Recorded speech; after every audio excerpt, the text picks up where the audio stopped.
Hey everybody, welcome back. Chosen ones, believers, and non-believers alike. A major shakeup going on, and whether you believe or not, I know I do. And in the very beginning of my walk,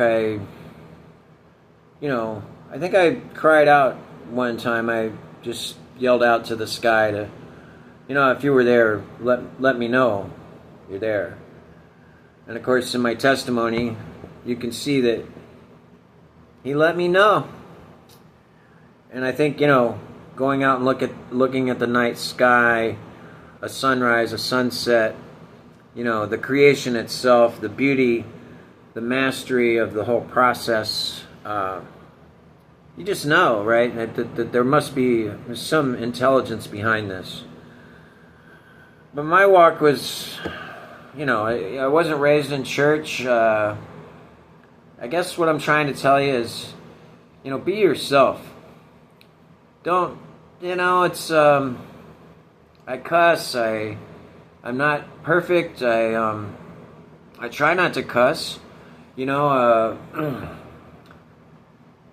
But the important things, no pornography, celibacy, semen retention, just not worrying about finding a woman to marry or live with a woman. I stay alone and I stay with my eyes fixed on God. And this environment, I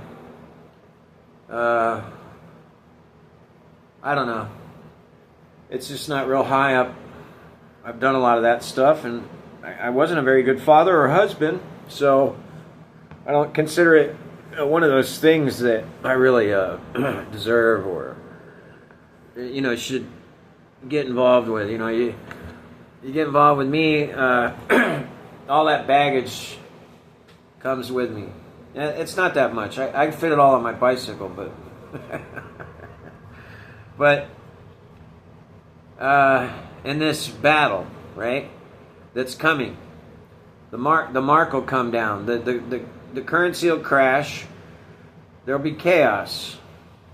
There'll be wars, which there are already. And then we will not be able to buy and sell, and that's what's coming our way. And it's like prison or any of the other things I've gone through in life, where you got to kind of have to wonder how you're going to navigate it. And like I said, now I look to the Bible. I didn't have the Bible or God in prison, and so I was floundering. I was just relying on my own understanding, and God was there anyways, helping the fool out. So I had this really good job in Tampa. I was selling floor covering, building up residual checks, and doing really well. And then a couple of the other guys, I'm not real sure who it was, but one of them started ripping off my contacts and some of my clients. And he got me for about, 25, 30 grand.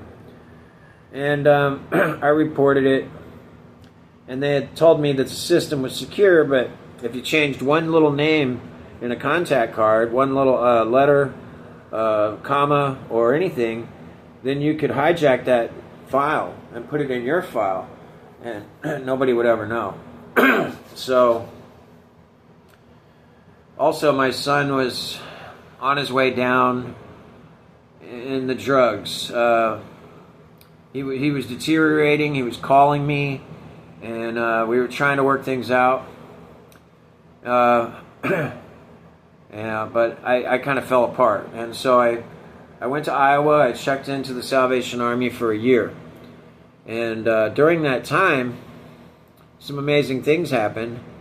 And I'll tell you about that in another video, because, I was given a ministry. Or maybe I should just... Yeah... I'll tell you this one first. Like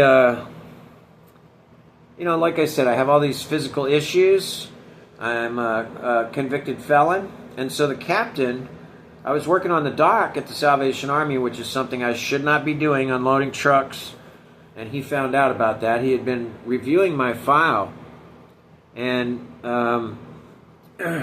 he noticed, the comp case and everything. And he came down to the dock himself. And he said, hey, get off that truck. And I went over to him. I said, yes, sir. What's going on? He says, you need to come up to my office.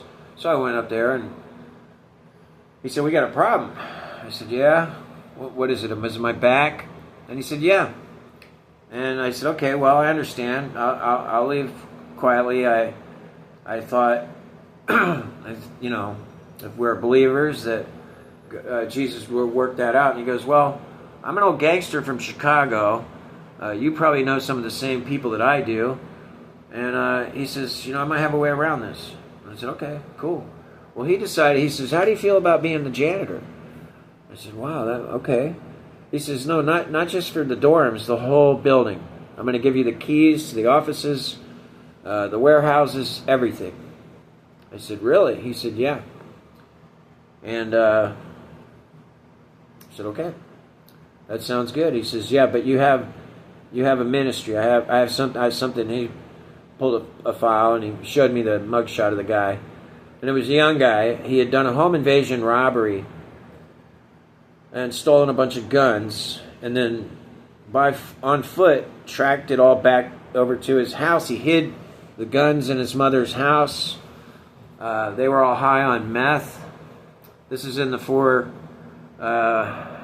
Cities area there in Iowa, Davenport, Iowa.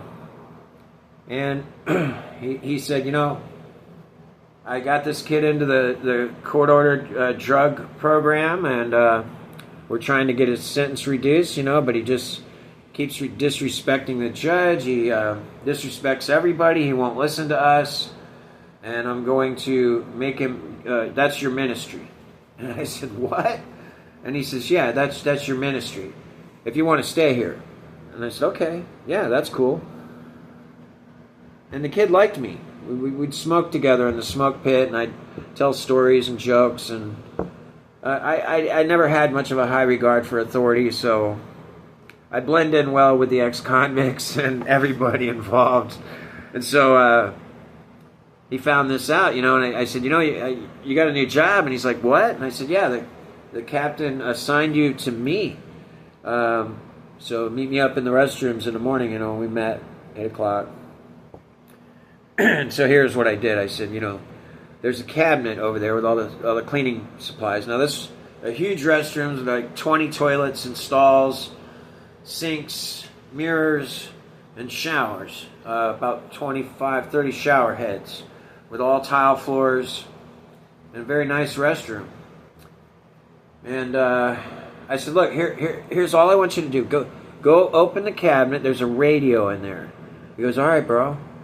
And I said, get the radio and put it over there by the sinks and the mirrors. Because obviously, toilets are gross. This kid doesn't want anything to do with that. And I said, just do me a favor. Can you keep those mirrors clean? You think you could do that and just chill and listen to your music? And he says, yeah. Yeah, that's cool. And I said, all right, well, that's all you got to do.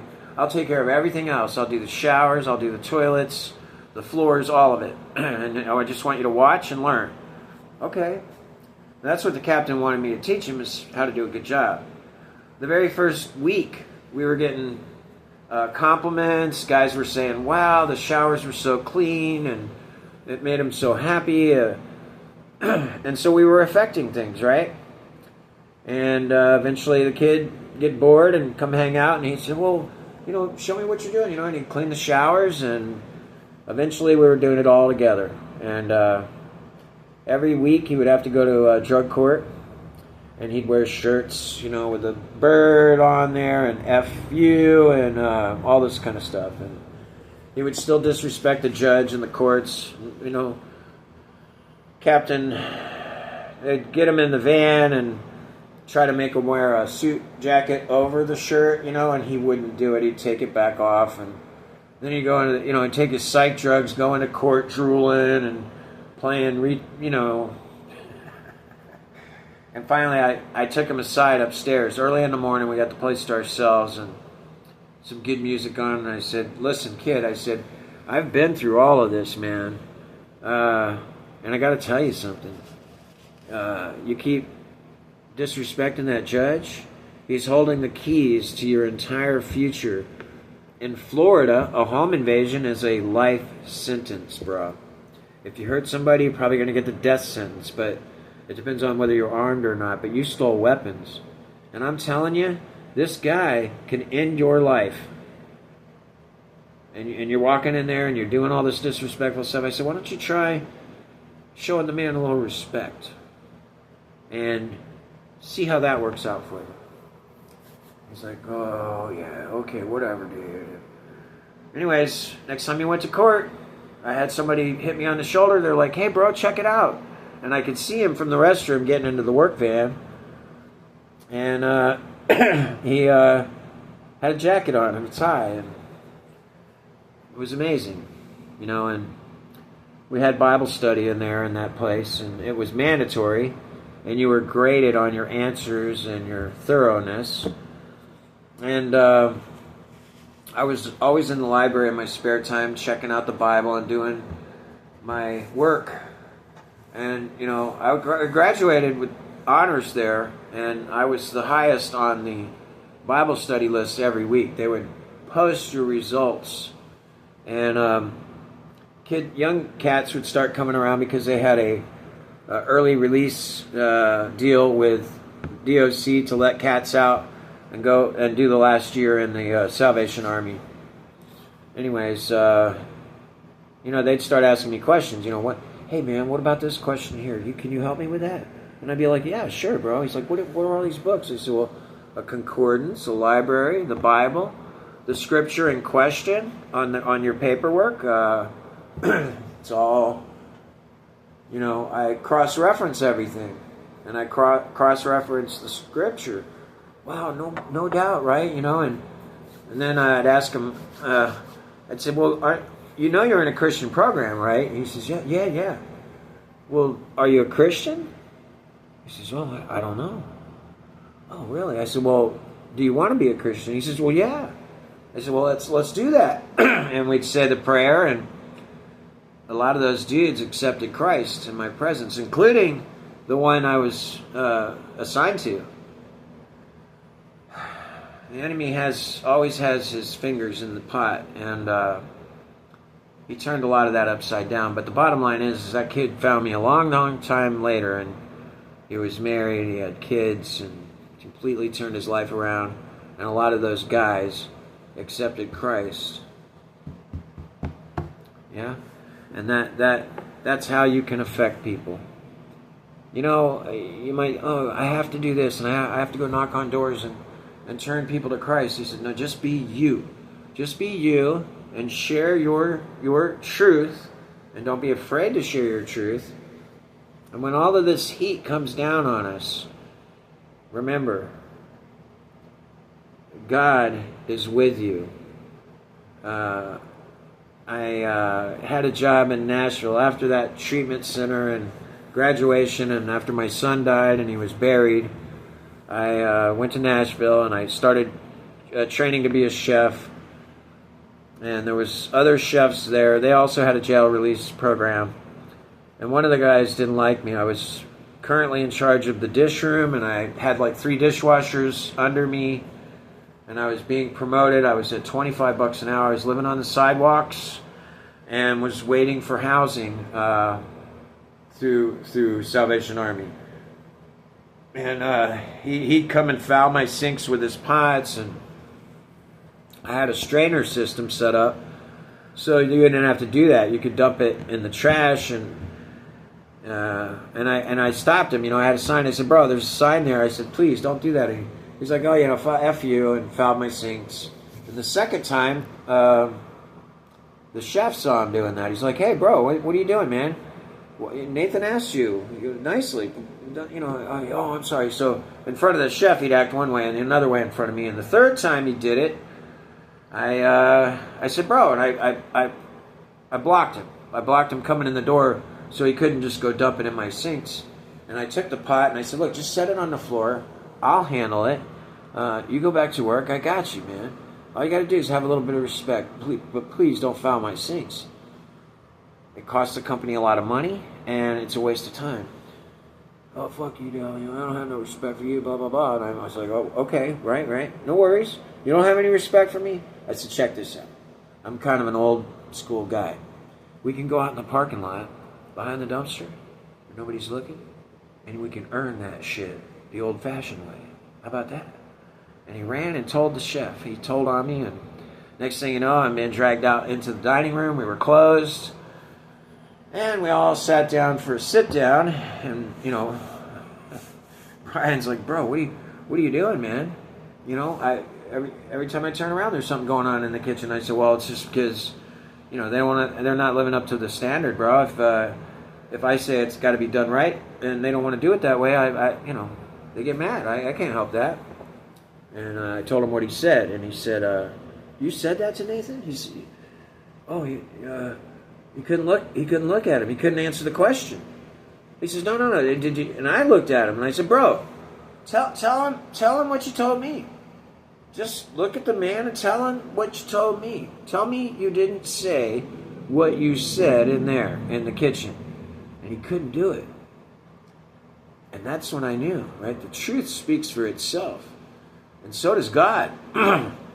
And that was it for Brian. And he fired him, and he had him escorted out of the restaurant with all of his belongings that day, while the other chefs were over there cooking me a gourmet meal for dinner, because I was going to be all there for the whole night shift till closing. And it was the best gourmet steak and burger that I've ever had. I had the Nashville burger with some of that Japanese square steak, man. And here's the scripture. "I will prepare a feast for you in front of your enemies, in the presence of your enemies." And so we don't retaliate. No more of that. I just sit back and watch God lay waste to my enemies and do things that I had no power to do. That if I'd have gotten in a fight with the guy, I'd have gone to jail, lost my job, and lost my housing. So another great example of the scripture at work, and how God is with you at all times, and how there's a whole bunch of angels with you too. If somebody could turn on the lights to the spiritual realm and saw the army protecting you, they'd be like, "Whoa, I'm backing up." So remember that. Egypt. None of the God's people suffered from the plagues. It was just the ones that refused, Pharaoh and his people. So we're going to walk through this no problem. And I hope this helps. Keep on coming around, and God bless you.